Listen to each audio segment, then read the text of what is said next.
Inventor Nikola Tesla was honored on his 160th birthday with a celebration in his honor. The Serbian-born inventor is credited with numerous inventions and patents that helped change the world. The celebration took place at a commemorative statue across from Niagara Falls. Today, that's very important for us, is his birthday 160 years ago, and that he was born, and then 120 years from first hydroelectric plant. That was Adams plant on Niagara Falls, New York. So that was 120 years ago.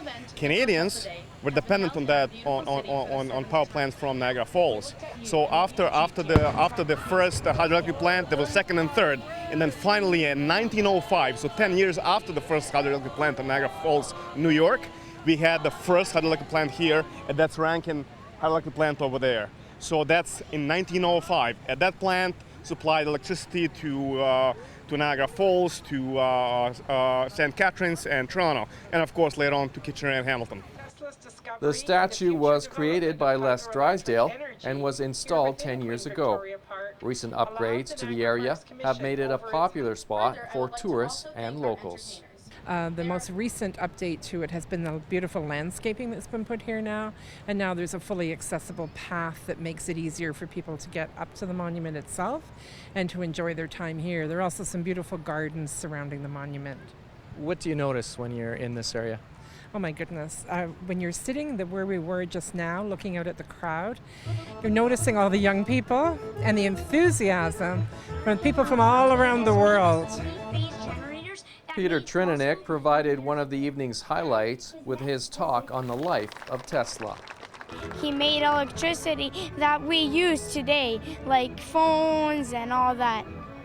Tell me a few things that you learned about Nikola Tesla while you were researching your speech. I learned that he came here 3 times and that he made a hydroelectric and he tried to help people. He didn't want the money. Yeah, like Edison, he wanted the money. The placement of Tesla's statue is fitting, as it was his system that helped harness the power of the falls for hydroelectricity. So he changed the world, and he did a lot of it right here. So a lot of the Serbian people that were so proud felt it important to have a monument to recognize that one overlooking the falls, to create a Nikola Tesla Day where people around the world could celebrate some of the wonderful things that he did. And we thought it was a great idea. And it's a little bit of rewriting the history books and correcting them. Unfortunately, as been stated, he didn't go after fame nor fortune, so as a result, the history books didn't always reflect him and the importance that he's had. The thing that's interesting for me, as you know, is I've kind of studied public power and the importance of public power to the province of Ontario, and I mentioned that in my speech. And we talk about the manufacturing sector and the jobs that it created and the prosperity that it created right here in Niagara. And that's why when I talked to Mayor Diodati tonight, I said, why don't we have a street named after Tesla? I'm kind of surprised that we don't. So we're here celebrating 160 years, 10th anniversary in the park. I think maybe it's time to have a street. Many consider Tesla to be a forgotten genius, but those that organized and attended the celebration are doing their best to ensure that he gets the recognition he deserves.